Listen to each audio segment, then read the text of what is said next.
lover of trains, there can hardly be a sadder sight in all the world than this graveyard of memories.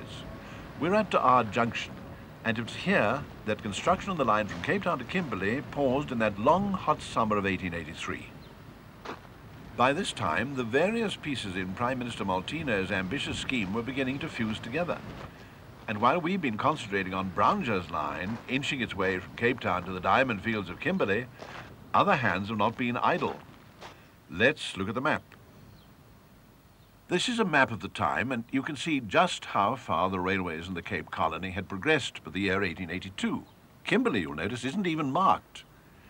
It would be about here, I would say, 1,000 kilometres from Cape Town as the crow flies. But look at this. Look at what Port Elizabeth and East London have been up to while we've been watching Brownger. They've been pushing ahead too. The idea was to link up with Brownger's line somewhere about here on a wind-swept Karoo farm called Hier.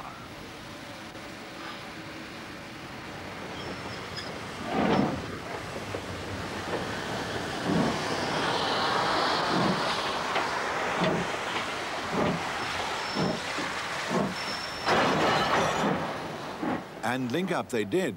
On the 31st of March, 1884, 25 years to the day that Governor Sir George Grey had turned the first sod in Cape Town in the pouring rain. Now, the link-up was not without its drama. You see, in order to press ahead with construction, Brownger's people had recruited several hundred Zulus. They were encamped here at Hier. Now, as luck would have it, the labourers on the Midland line, coming up from Port Elizabeth to link up with Brownger's line here, these were Fingers, people who'd fled before Shaka's warriors into the land of the Xhosa. And naturally, there was no love lost between Fingers and Zulus. And so the coming confrontation was quite a reasonable recipe for disaster, and it was. Although they were accommodated in separate camps, they obviously weren't separate enough, because one day a dog from the Zulu side chased a buck through the Fingo camp, and all the Fingo dogs joined in. And when the buck was eventually killed, there were great arguments, and a white official had to be called in to arbitrate. Well, now, the Zulus didn't wait for his ruling. They just fell on the unsuspecting Fingers, and in a moment, 1,400 or so tribesmen were at each other's throats, and several were killed. Then, just before Christmas 1883, that is, the Fingers took their revenge.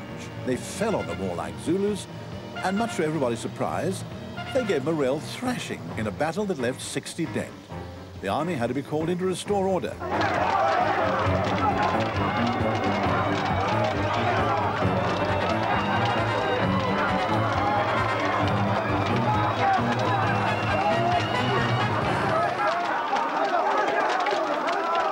Then it was full speed ahead for Kimberley to link up the two lines at Hier. Before, 15-year-old Erasmus Jacobs had picked up that shiny pebble that was to change the face of South Africa. Ahead lay the greatest challenge that Brownger's engineers had been called upon to face. Spanning the Orange River. The bridge was to be 368 meters in length, in 9 spans of 40 meters, built of iron, of course, and every single bit of ironwork had to be shipped out from England. To get their material to the other side of the river, they had to build a temporary bridge. One stormy day it was swept away. And then came a November day in 1884 when the spurs of steel reached almost to the banks of the Orange River here. Beyond the unfinished bridge, the way lay clear to Kimberley. But it might as well have been on the other side of the world, as far as the railways are concerned, because by this time the country was in the grip of a dire recession and there just wasn't the money to build the bridge. And so there it lay, a line to nowhere. And then, just as almost everybody had given up hope of it ever being completed, the British government stepped in and agreed to advance the money on one condition, that the work be completed within 8 months, that's to say by November 1885. That meant laying 120 kilometers of track in 240 days, and the bridge wasn't even completed. Could it be done? There was one man who reckoned it could be done. He was a man called George Pauling. Back in the year 1875, he'd arrived in Grahamstown from England, fresh from his training as a railway contractor under the famous Joseph Fairbank. He was just 21 years old, and his father was an engineer on the line from Wellington to Worcester. He'd been given an introduction to the resident engineer here, who made him the assistant engineer on the tunnel which was being built at a place known as Vijhoek.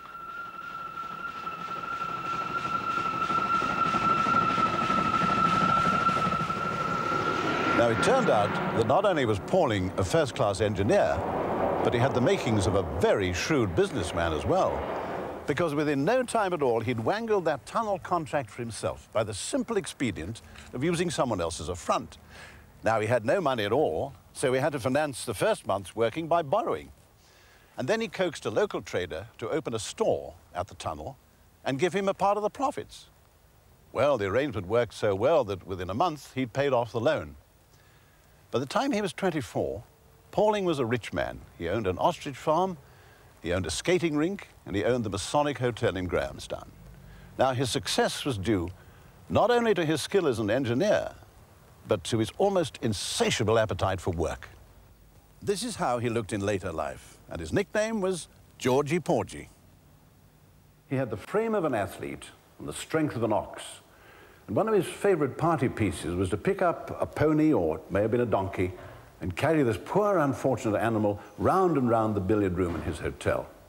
He also had a monumental thirst, and he loved to boast of the occasion when he and two other companions polished off 300 bottles of beer in the space of 24 hours. He was the sort of man of whom it said, "The impossible we do today. Miracles take a little longer." Anyway, he started construction work on the 24th of March and pressed on with all speed, despite the fact that the iron girders for the bridge didn't start to arrive till May. But then one day, the bridge was ready. In June, Pauling had 5 months, 150 days, to lay the 120 kilometers of track to Kimberley to save his contract. Now that meant laying at the rate of almost a kilometer a day. Could it be done? Well, Pauling reckoned it could. And so on he pressed, full speed ahead. July melted into August, 3 months to go. In a furious burst of speed, he laid 39 kilometers of track in 30 days. September came and went. He laid 14.5 kilometers in the space of a single week. Then November was upon him, and the line not finished yet. But in the end, it was done. And on a November day in 1885, with only a couple of days to spare, the first train puffed into Kimberley. Pauling had done it.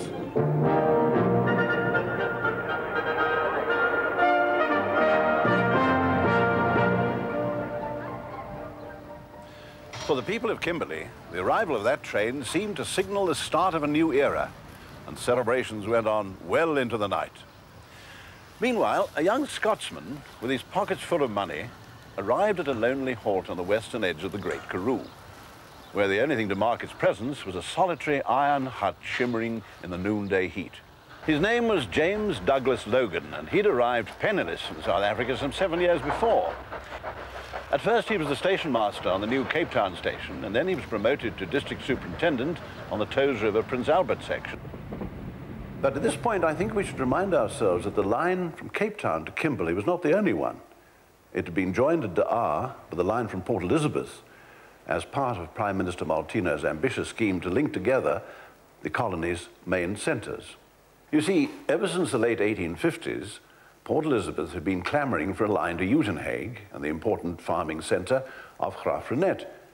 But railways cost money, and money on that scale was simply not forthcoming.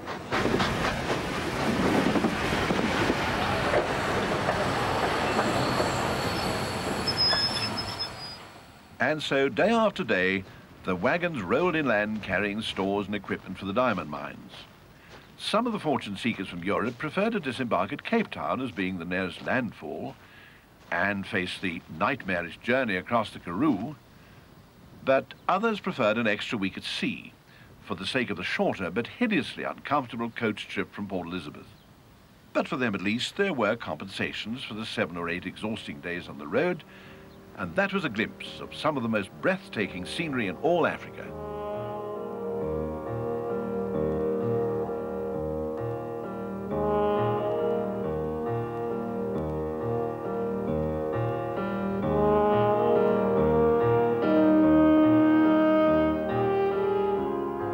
One hot January day in 1872, the year the Cape Colony was granted self-government, everyone was agog with excitement because the governor, Sir Henry Berkeley, was about to turn the first sod of the first railway in the Eastern Cape.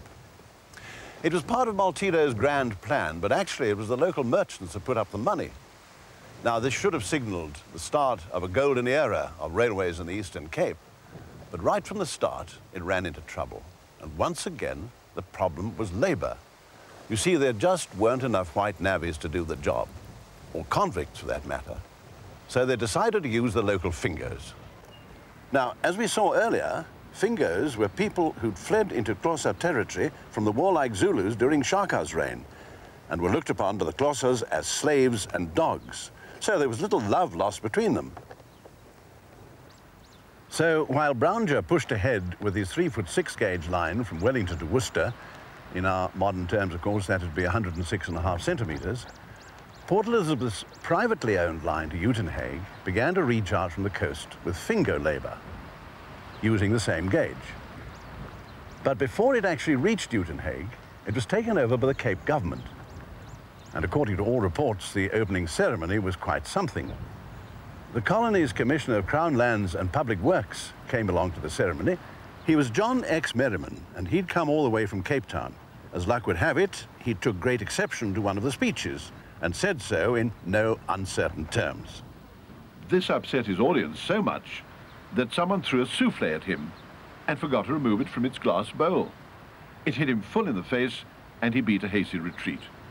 Incidentally, it was at Uitenhage Station that a railway legend was born. The signalman there was a man named James Edwin Wyde. He'd been a guard on the railways until he fell under the wheels of a train and lost both his legs. One day, he bought a young baboon and named it Jack. And in course of time, Jack the baboon learnt to operate the heavy signal levers. According to a local newspaper, he used to put down the lever, look around to see if the signal went up, and then gravely watch the train approach. And as the story goes, he even passed an official inspection. It took them 5 years to complete the line from Uitenhage to Graaff-Reinet, so it wasn't until the end of August 1879 that the first train steamed into the station.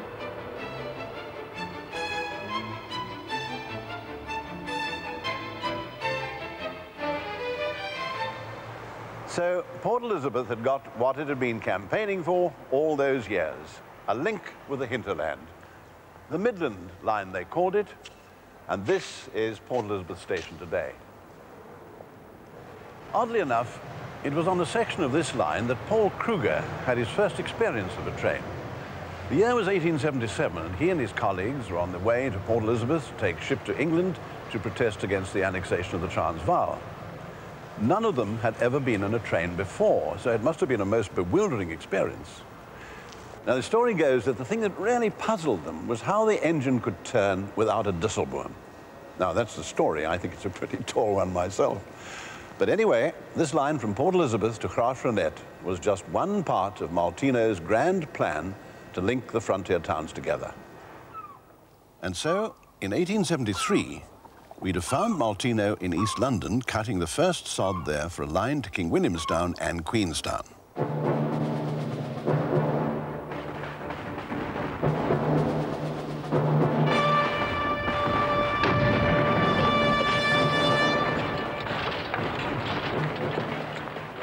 As it happened, much of the country through which the line from East London would pass on its way to Queenstown had been the scene of fierce fighting during the several frontier wars against the Xhosa. In fact, it was still in a very unsettled state, and so the authorities were only too anxious to get the line through as quickly as possible. But once again, labour was the problem. They had managed to rope in about 100 British navvies. Then they decided to have a go at recruiting the local Xhosas, raw as they were. After all, it had worked on the Midland Line with a finger, so why not give it a try? So they sent a recruiting agent to see what success he might have with the local chief of the Gaika tribe. Now, this chief's name was Sandile, and the British navvies must surely have found in him a kindred spirit, for he was extremely fond of the bottle. This habit must have been going back for years, because way back in 1852, the artist Thomas Baines had made this painting of him at a military canteen. The outcome of the meeting was that Sandile didn't or wouldn't grasp what was wanted, so nothing was decided. Anyway, a few days later, when the construction gang was at work, one of them happened to look up. And all round them were several hundred armed warriors, their red blankets standing out like blood against the sky. And as they advanced, with assegais and spears at the ready, the British navvies thought their last day had come. At their head was Sandili, not in the skins and plumes of a tribal warrior, but in a European shirt, a pair of narrow trousers, and an old billycock hat on his head. He was very, very drunk. But the show of force, obviously, was merely intended to impress, because he seemed quite prepared to listen to what the white men wanted to say. Then he started to haggle. He wanted an allowance, he said, for every man recruited. He wanted food, he wanted clothing, he wanted tobacco, and above all, he wanted brandy. And in the end, he agreed to let some of his warriors go. Then he asked for some of the manure that would be left behind by this strange wagon. Now, when it came to construction, of course, none of his men had ever seen a spade before. So you can imagine the problems in training them.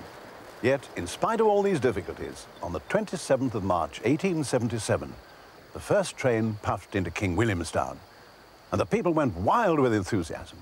And now it was full steam ahead for Queenstown.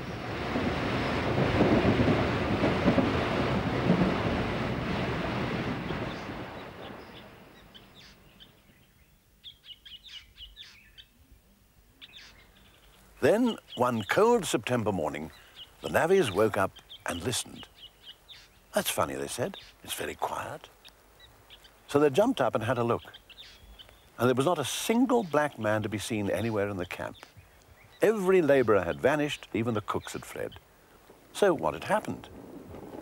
Well, the answer wasn't very long in coming, because around about noon, one of those pump-handled inspection trolleys trundled up the line, and the news it brought was bad. The 9th Frontier War had begun.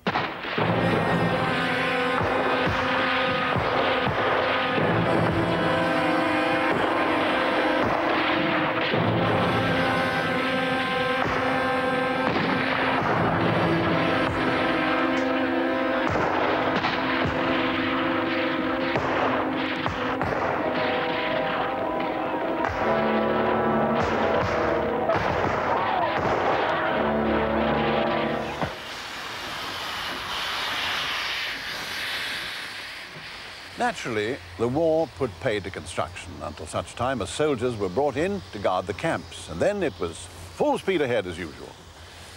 But the going was getting harder.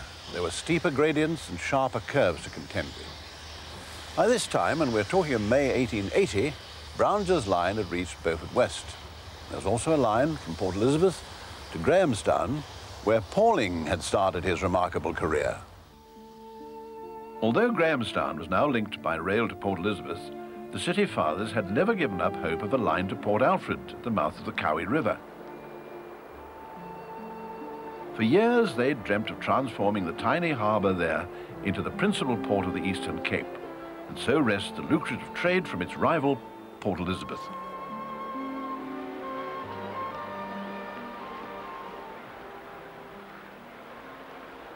So you can imagine the surprise and the jubilation when the government suddenly announced that it would give £50,000 to anyone who'd build that line. Well, that was just the sort of challenge that appealed to Pauling, and he went at it like a terrier at a rat. In no time at all, he had all the facts and figures at his fingertips. He got a photograph of the Cowie River with about 12 vessels lying at the wharves. It looked very busy, and nobody was to know that they were rather small vessels. But it gave the impression of a busy commercial river. Then he had the photograph blown up to about 6 feet, and he trotted off to London to raise the necessary funds, and the upshot was that the Grahamstown and Port Elizabeth Railway Company was floated with a capital of £200,000. So Grahamstown's dream of having a seaport of its own was about to come true. Only one real problem faced the experienced Pauling on this project, and that was the river at Blowcross. The plan was to build a high-level bridge over the ravine at a height of anything up to 80 meters above the river. As usual, all the ironwork had to be imported from Europe, and some sections were either lost overboard or were damaged, But despite all this, by October 1884, Pauling had erected the bridge and opened it to traffic.